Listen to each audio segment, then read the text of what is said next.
दारू प्यायचा आणि माझी सासरवाडी नळगाव पांडवची असल्यामुळे माझे सासरे मार्गात होते की त्याच्या घरी दारू पिऊन जायचा. मी शब्द द्यायचा निघायचा आणि शब्द द्यायचा मी मार्गात येतो 4-5 वर्ष असं लोटलं तसंच चालत राहिलं. काम इतकं वाटलं दारूचं की सकाळी उठलं का दारू संध्याकाळी झोपेपर्यंत झालं. त्याच्यामुळे ते सोडचिठ्ठीपर्यंत काम आलं होतं आमचं.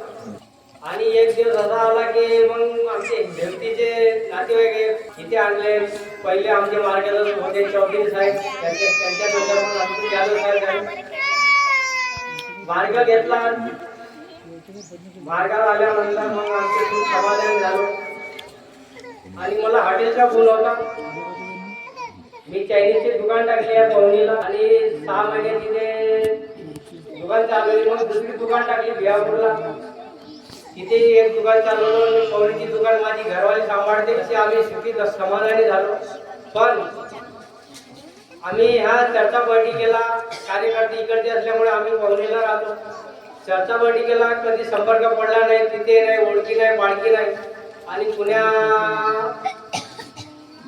कार्यक्रमाला जायचं नाही. म्हणजे आम्ही सकाळी उठलो फक्त मंदिर घ्यायची पुढचं आंघोळ करायची पुढचं आणि वेळ काही राहायची करता करता असे आमचे 3-4 वर्ष आम्ही निघून गेले. त्यागी होऊन सगळ्यांनी सुद्धा आम्ही कोण्या कार्यक्रमाला जात नव्हतो. तसेच हळूहळू येणं चालू झाले आमच्यावर की माझ्या मागच्या वर्षी हरण्याचं ऑपरेशन झालं. आणि मग माझ्या लक्षात आमच्या झाल्या अशा चुका करा नको. आता माझा उमरेडला मकानाचं काम चालू आहे. हे चुका अशा झाल्या नाही पाहिजे. एवढे मी आपले 2 शब्द मी आपल्या सेवकांना सांगतो आणि एवढे 2 शब्द मी आपल्या विराम. नमस्कार.